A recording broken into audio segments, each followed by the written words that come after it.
We are grateful to have the opportunity to work in this community. The TIFF Doc Conference program is made possible through the generous sponsorship of Showtime Documentary Films. Tom Powers is the TIFF Doc's lead programmer and the co-founder of Doc NYC, the largest doc festival in the US, as well as the host of the podcast Pure Nonfiction, where he has conversations just like the one you're about to see about the world of doc storytelling. Barbara Kopple is a New York City-based director. Her films include Oscar-winning Harlan County, USA, American Dream, Shut Up and Sing, and Miss Sharon Jones, all of which have played at TIFF. Desert One is her most recent film, and it is in the TIFF Docs program. It addresses a secret mission to free hostages who were captured during the 1979 Iranian Revolution. It had its world premiere last night, and the next screening is on Tuesday at 3:45 p.m. Join me in welcoming Tom to the stage to begin. Hey, don't leave, Danae. But as this day is coming to an end, I want to give a big thanks to Danae Peters, who put this whole thing together. It's not an easy task, so thank you, Danae. So we've saved something very special for last in Barbara Kopple. Danae read off some of her credits. Her new film this year, which was just completed probably days ago, is Desert One, which is about a mission in 1980 for the U.S. military to try to rescue hostages in Iran. And last night was the world premiere of the film. Many of the people who are interviewing the film were here for that. It's a tragic story. There's no way, getting around that. And it's a story that I'm sure was very difficult for people to tell, but it was extraordinary to see those people on stage last night who were seeing the film for the first time and who felt that Barbara had really done it justice. So before I bring her out here, we're just going to watch a little bit. I think this is the opening minute or two of Desert One to give you a taste of it.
So Barbara, you have made so many iconic films that have shown here at the festival, from Harlan County, USA, American Dream, Dixie Chicks, Shut Up and Sing, Miss Sharon Jones a few years ago. Each of these films is a big commitment, sometimes several years, probably no less than a year. What does it take to get you to sign on to something, to say, this is what I want to spend all this time and energy on? Well, I've been known as a girl who, can't say no. So when people approach me with a particular project, what I look at is, are there wonderful characters? Is there going to be an interesting story?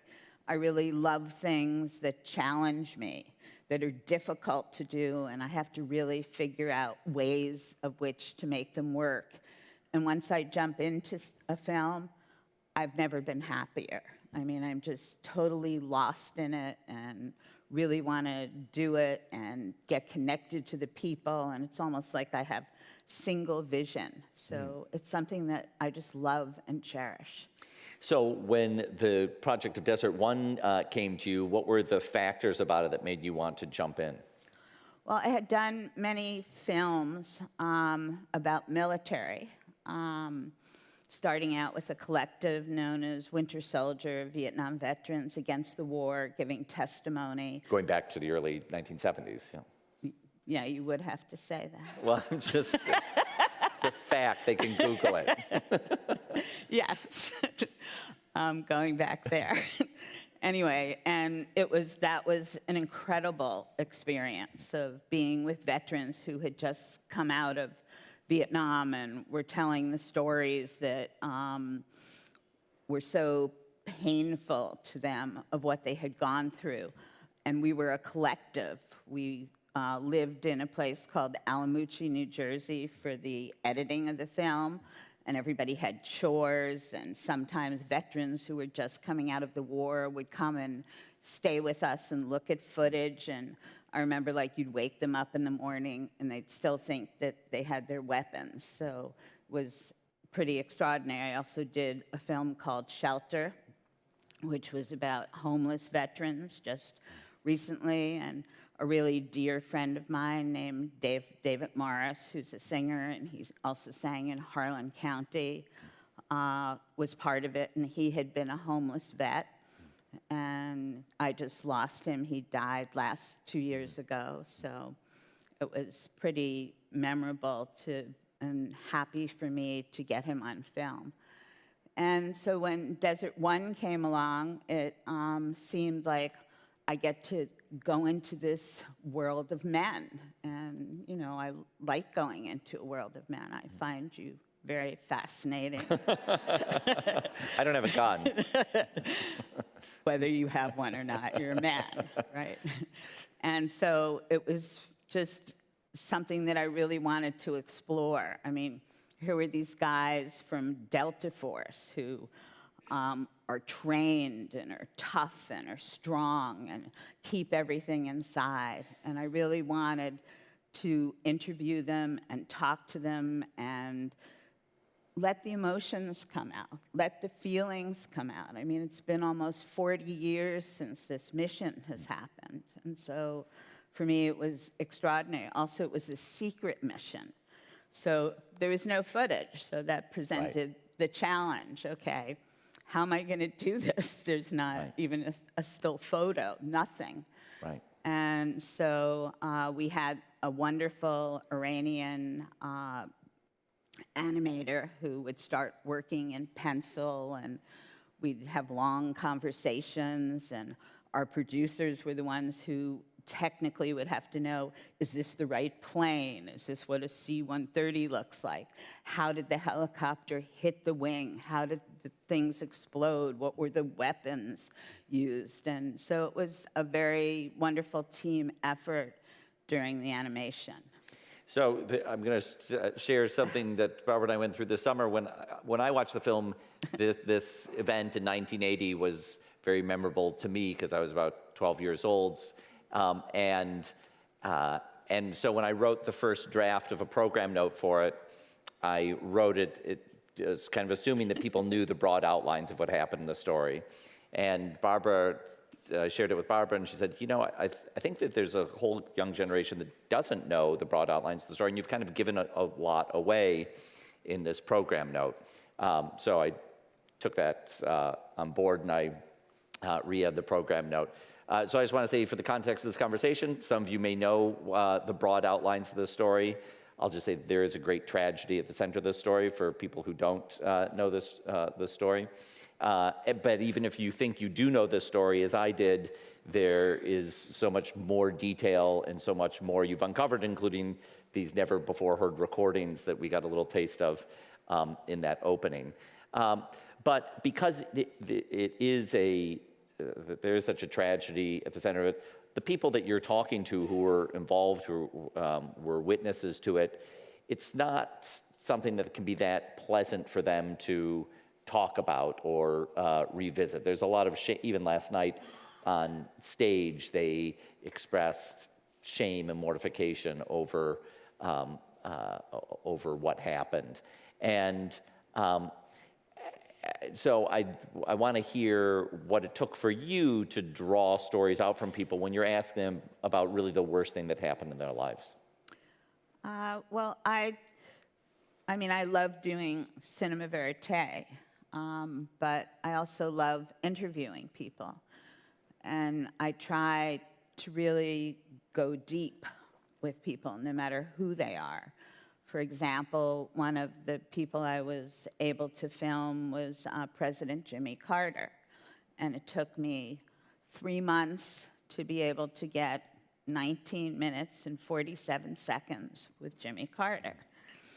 It was on Valentine's Day that they let me come. So, of course, I bought him the best chocolates I could find. And I bought his wife, a beautiful heart a red heart that women in South Sudan had made as peace offerings, as gifts. And I knew that this was a very hard subject for President Carter. Plus, I had very little time. Right. So I had to... Did you know you were going to have 19 minutes, or they say a half hour that became 19 minutes? They said 20. Okay. You resent losing that last 13 seconds. I don't. Okay. I don't. You're at peace with that. It was what he wanted, and I was just so lucky to be there. Can you, in the 3 months that you spent chasing this, was that repeated calls? Was that like getting someone else to call a favor, or was it just that it took 3 months because they registered your interview request and needed 3 months to process it? No. It was using any person I knew who had anything to do with Jimmy Carter to put in a good word for me.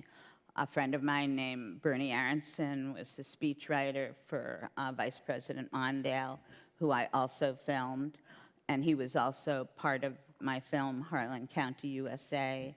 Jerry Rashun, who I filmed for Desert One, was Carter's campaign manager, so I kept at it. And then there was another man named Phil Wise, who was very funny. He would never call me back, but I used to love his messages because he was at the Carter Center, and he would just go, "Howdy, this is Phil Wise." And I could just imagine him with a big cowboy hat on and everything. And so I would try to strike up a relationship with his voicemail. And so finally, he did call me back. And he said, "We're going to let you do it. You're not going to have very much time. We want you here on February 14th. And I said, "I will be there." So it took a lot. It took a long time. Talk to me about the strategy that went into making the most of that 20 minutes.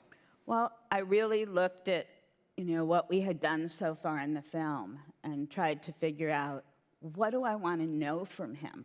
And my friend Bernie Aronson said, "Listen, Barbara, he does not have a lot of emotion. So you are not going to get any emotion from him." And I said, "Dinner bet?"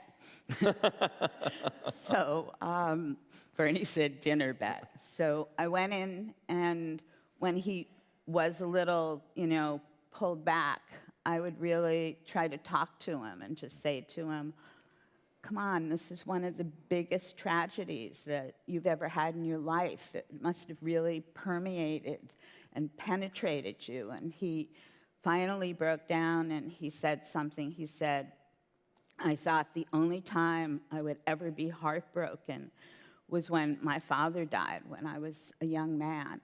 He said, "But seeing what happened here," he said, "it tore me apart." and his eyes filled up with tears. So I got moments like that. I still haven't gotten dinner from Bernie. I'd love to hear other examples of what you lessons you take away from your interviewing process, maybe from one or two other interviews in this film, about how you figure out the best approach person by person. I always look at interviewing as a conversation, which is what we're doing in a way. I mean, I haven't gotten to the questions where I break you down yet, but. Oh, you haven't gotten to them yet? Not yet. That'll be easy. You've got me, Tom. But I have questions and I do research before I go, but then just like in Verite, you don't know what's going to happen. You don't know where things are going to go. And the only way you do that is when you're interviewing somebody and you ask them a question and they take you somewhere else and you go with it. And for me, that's the most satisfying, because in all the research and everything that you do, you just never know what lurks deep inside. And it's so wonderful when somebody brings out something that's very important to them that people have never touched on before. Last night, you not only brought out many people who were in the film, you brought out many of the people who worked on the film, producers, editors, animators,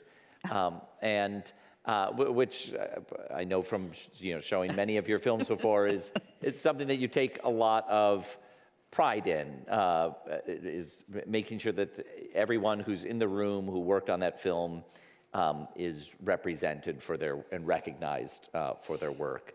And I wanted to ask you about the team that you build around you for a film, and where you think your strengths lie in making a film, and where you really look to other team members to supplement your strengths. Yeah.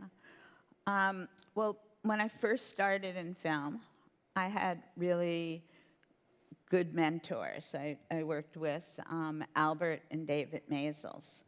And what they did was they just brought us all in together, no matter who we were. And I was a lowly intern who would have paid, if I had any money, to work there, to do whatever they wanted.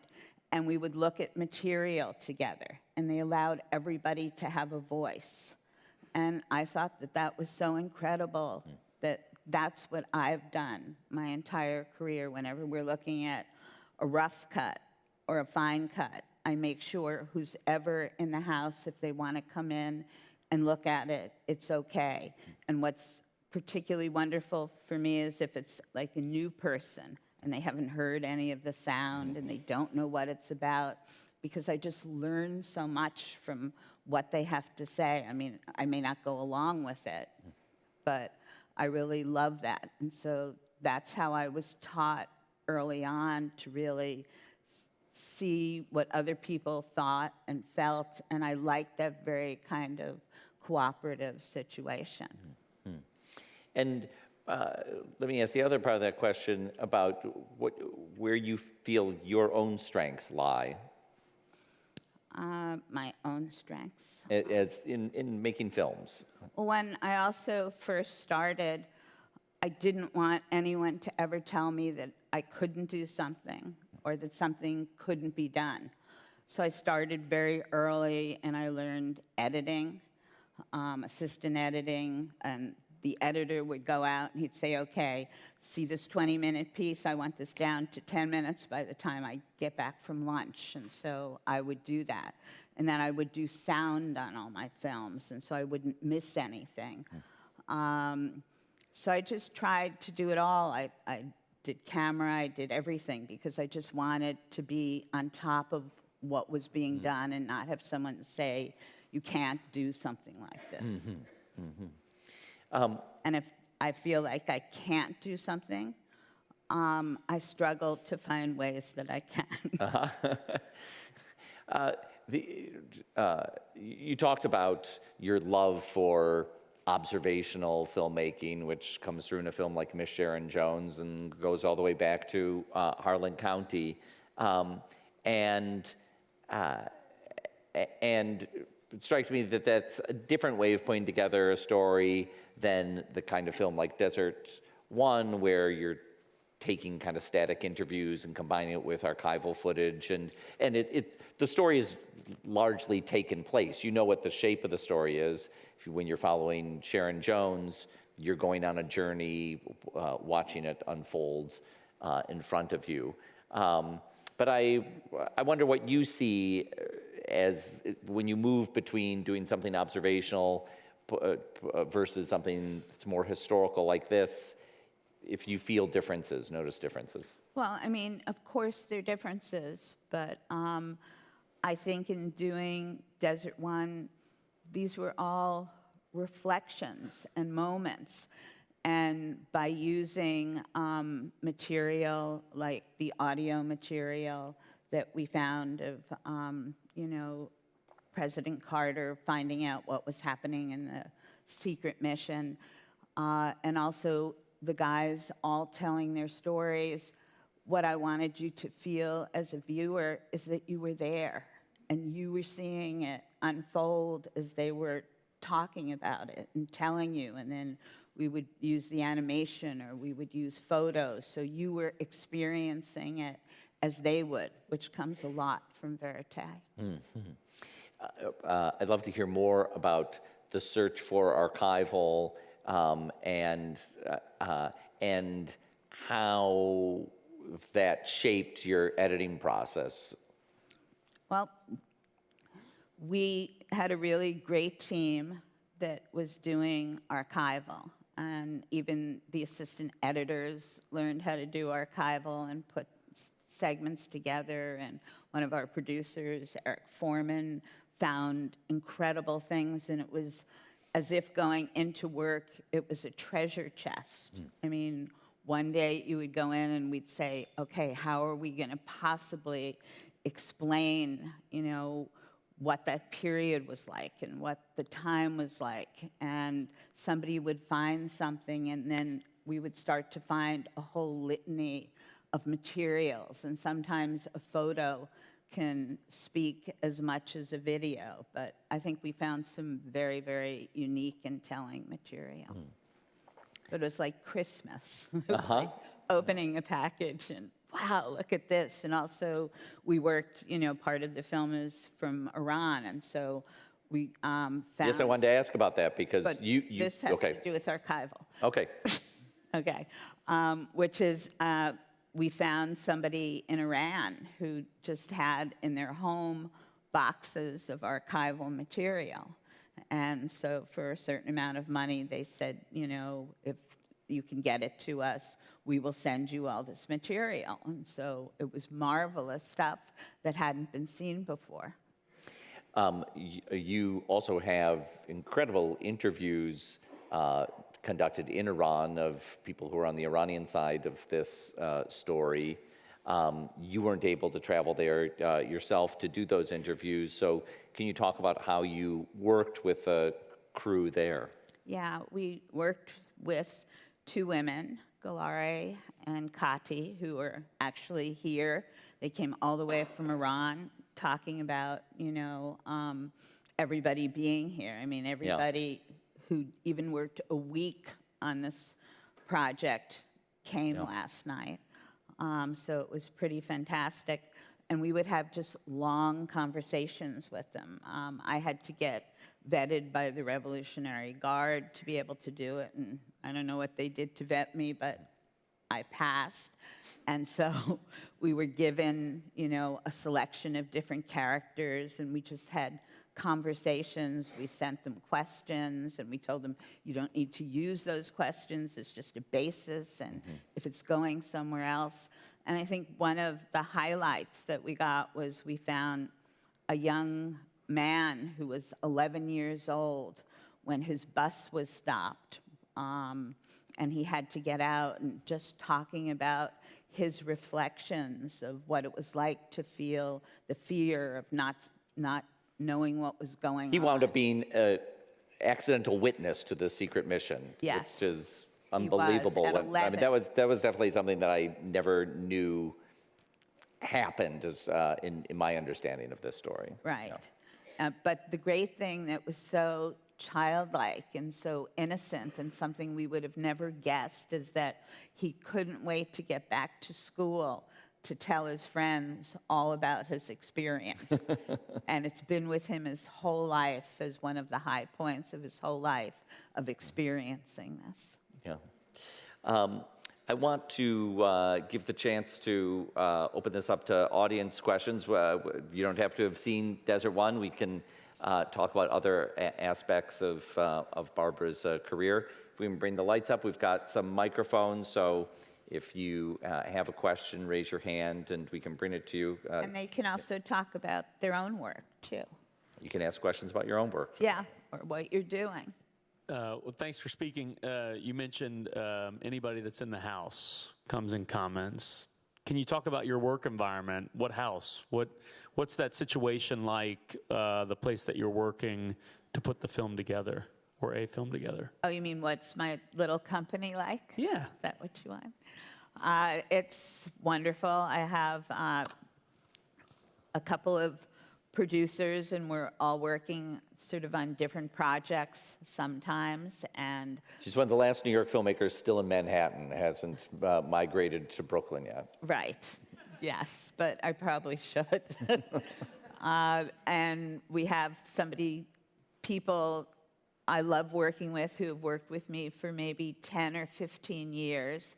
And then we always bring in new people to work, and it's a big office, and there's a bullpen, and then there's a few little offices, and it's a very relaxed situation, and people are able to, talk about the things that are important to them and the things that they want to do if they want to go from assistant editing to editing, and it's very supportive. Who's got a question? Right here, get you a...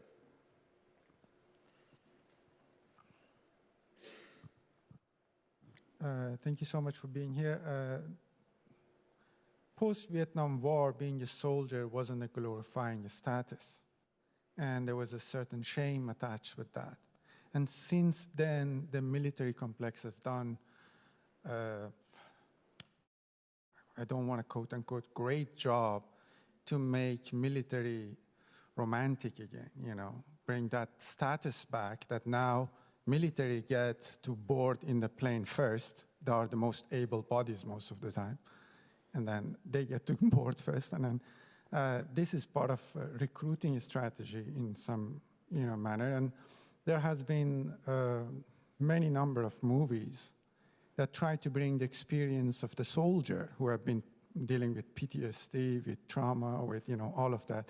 And your film, to some degree, contributes to this, the soldier's perspective. Do you see yourself contributing to this romanticizing of war to some degree, even from the victimized perspective, which we know, in fact, there is other victims of the war which rarely are explored in the American cinema. Do you see yourself contributing to that romanticizing of the war? Oh, I definitely don't see that. For example, in this film, Desert One, there's a scene that was very hotly disputed between people that I work with, and everybody said I should take it out. And of course, I didn't want to take it out. And it's the bodies of 3 of the pilots who are dead, and their bodies look like ash. And I wanted to be able to show that you can't romanticize war, that war is not homogenous, that it's really tough, and we lose our lives, and it can't be sugar-coated. And I do the exact opposite of that, I hope, in my work with Shelter and also with the collective of Winter Soldier. So no, I don't. Question in the back? Hand up the back. Here, we'll bring you a microphone if you don't.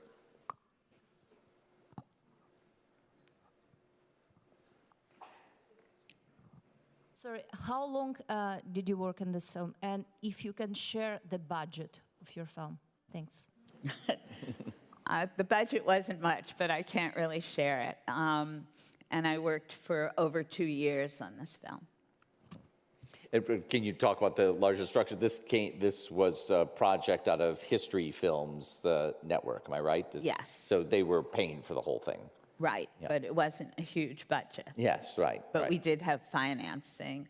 Unlike another film I've been really struggling to do that has no financing. So. Yeah, I wondered, just like thinking about building your career, you know, how you balance those projects, the passion projects versus ones that come to you, which turn into passions, but, you know, I really mean between the unfinanced films and the financed films. With difficulty and with great pain. No, that has not, many years' experience has not made that. No, it doesn't happen any easier. And usually the passion projects, I mean, I'm trying to do a film with a collaborator of mine, Dale Drossi, on Kent State, and because it's going to be the 50th anniversary. And we've been struggling so hard to raise money. We've done 4 or 5 shoots that have just been incredible, but it's been very hard to raise the money. It's also going to be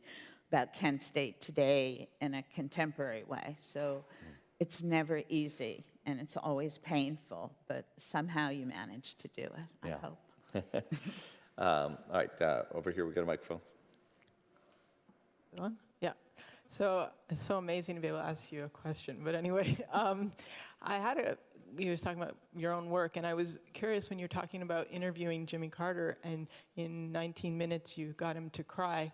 I did. Not cry, tears. Tears. In his eyes, That's pretty close. Not though. cry. That's pretty close from someone that doesn't emote. And I was thinking, you know, I did an interview recently, and it was an extended interview, and the film was about the woman, and she kept evading my questions, and there was obviously a lot of emotional tension that was underneath, and I kept trying to push, and she kept sort of not giving me what I was asking for. So I was wondering, when you come into a situation like that, how do you get them to really go to where they're supposed to go when you're under pressure and you need this to enhance the story and all this kind of thing?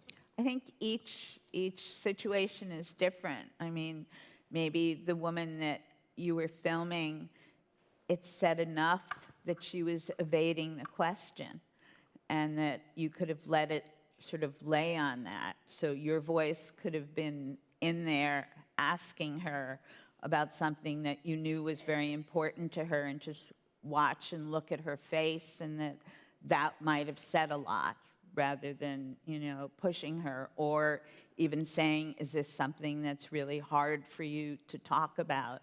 And if so, why? I mean, it just depends on exactly who you're working with, and, you know, how they're feeling, and what that relationship between the two of you, and that trust that happens when you're interviewing them. I don't know if that helps or not, but sometimes the quiet says everything. With some of the other interviews in Desert One, what was the average length? Thinking of some of the people who were the main subjects, like you interview one of the U.S. hostages, who is a main figure in the film. Is that an hour-long interview or longer? Or? They're usually pretty long. Mm-hmm. They're usually maybe 3 hours or 3.5 hours. If you're remember that in a film called Running from Crazy, which was about the Hemingway family, and it looked at mental illness, and it looked at suicide. And my first interview with Mariel Hemingway, who is the granddaughter of Ernest Hemingway, was about 3.5, 4 hours, and everything that could have come out came out, and it was such a broad base for the film. And also in that one, talking about archival, we found 40 hours of archival from her sister Margot, who was making a film about her grandfather.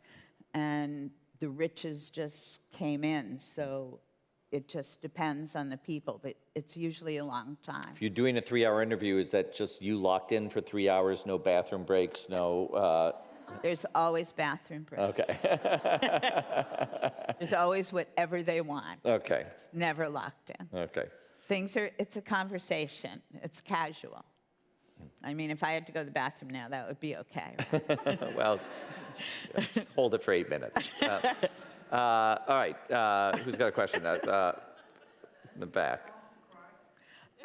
Almost on your birthday. I tried. I got a little choked up last night just introducing you. Yeah, you did. No. You did. Why did you do that? What happened? Because we've had a long history together. I My know. first year at the Toronto Film Festival, 2006, Barbara had the film Shut Up and Sing about the Dixie Chicks. And that year, until that year, there had been no documentary had ever shown as a gala Right. at TIFF. Well, once a Canadian Canadian documentary had been the closing night film. But in the general gala section, they were always fiction films. And when I saw that film, I just thought it was such a special film, and I thought it also had the power of the Dixie Chicks to do everything else that a gala is supposed to do, that I said to the team, it was my first year, it's like, guys, I don't really know what I'm doing here, but I think this film could play as a gala. And I had to create a screening in-house to get a bunch of people in the room who I thought who would get the film. So on a film programming team, there's always some people who are going to get a film and some Right, people who right. aren't, especially when it comes to musical taste. Yeah. And it happened. And since then, we've had many documentaries in the gala section, and you and I have shown so many films together. So Yeah, we have. it's a pleasure. Well, it felt good for me. And also for me, in 2006, getting to show a film by Barbara Kopple. Barbara Kopple is, a filmmaker who made me want to become a filmmaker. I grew up in Detroit, and your film American Dream about the labor struggle that was happening in those meat packers was there weren't any other films that I felt had put that world on screen before. I'd never seen that world I never knew on that. screen before. You never told me that before. I just told you now, but I didn't get weepy about it. All right, back there. May I ask, when you find people that you want to interview and you meet them, do you always record like audio or video? Or because I find it sometimes difficult, some people do not want to, and you need to gain their trust first in order for them to open up. But if the camera is not running, you miss certain moments that you will not get again. So how is your approach on that? When do you decide to? Great question, especially for Desert One. There must have been a process where you kind of, before you go do an interview with someone, you kind of want to find out a little bit about what they know, and you want to win them over, but you don't want them to say anything too special if you're not recording it. Well, I never really go into an interview totally cold. I would, in Desert One, have spoken to them on the phone and gotten to know them a little bit so that when I did arrive, they were ready and they knew they were going to be interviewed. So yes, I would start rolling right away. Nobody said, don't film me. Everybody was ready and prepared to talk with me. And I think that's been your approach when you're doing observational films too.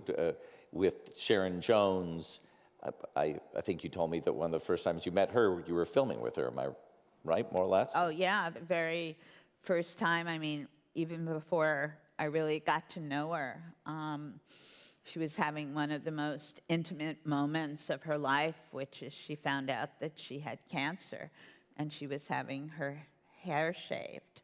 It's in the film. It's in the film, scene, yeah. and that was the first time I ever laid eyes on her person to person or ever met her.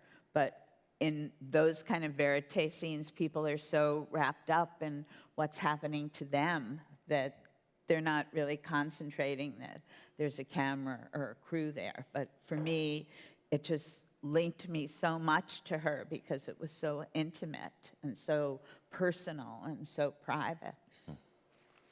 All right. We were also Yep. going to maybe consider talking about D.A. Pennebaker. Did you? Let's talk about D.A. Pennebaker, who passed away just a few weeks ago. Was a great mentor to both of us.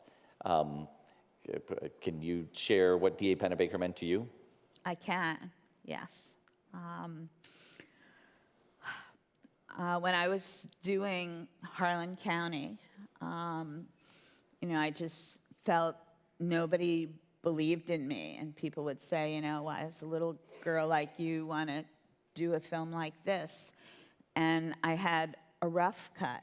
And I was looking to show it to a group of filmmakers. And, I was petrified to do that.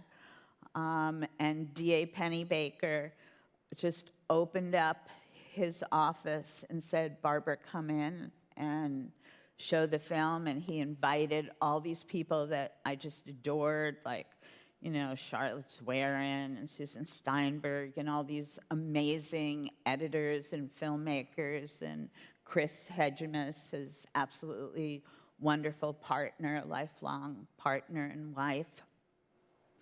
And we showed the film, and he was part of helping me in every way getting this film finished. He was on a panel for the National Endowment for the Arts, and we had a courtroom scene where I had put a wireless mic on this woman, Bessie Lou Cornett, who stood up in the court and said, laws aren't made for the working people in this country, right in the middle of the court. And the judge walked out, and Penny on the panel said, unbeknownst to me, if this woman can get this, we got to give her everything that we can. And that started our friendship. And seeing his films, were the coolest thing I ever looked at. Don't Look Back, Monterey Pop.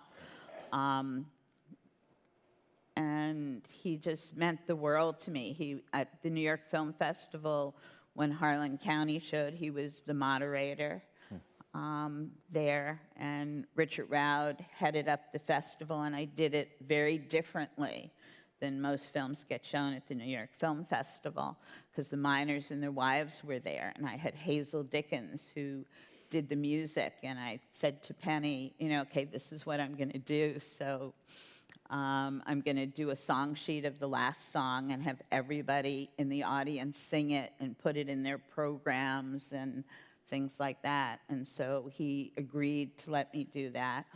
And it was just a beautiful evening. And also Lois Scott, who was one of the women in the film, had just been made head of the Black Lung Association, and she was trying to raise money.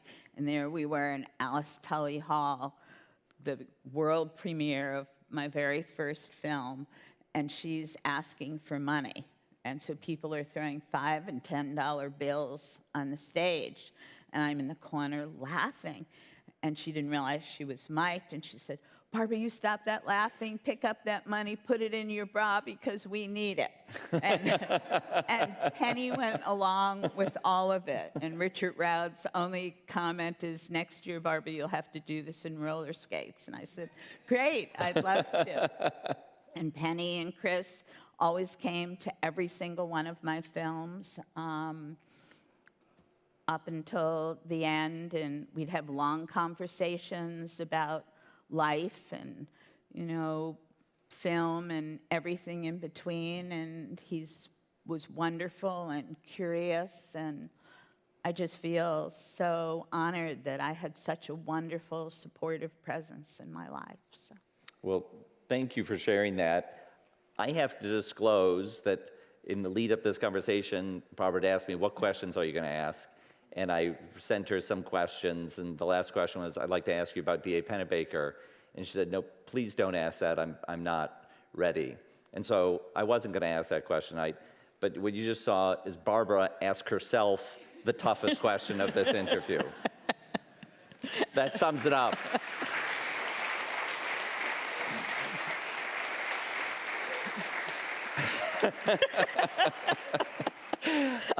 Desert One has other screenings this week. I hope you get a chance to see it. I hope any gaps in your knowledge of Barbara Kopple's career, go fill them. See Harlan County, see American Dream, Miss Sharon Jones, Dixie Chicks, and so many others. They're great films. Thank you very much for coming. How many people have been here all day long? All right, well, I hope you get to see more documentaries at the festival. Big thanks again to Danae Peters, and my final thanks to Barbara Kopple. And mine to you. Thank you.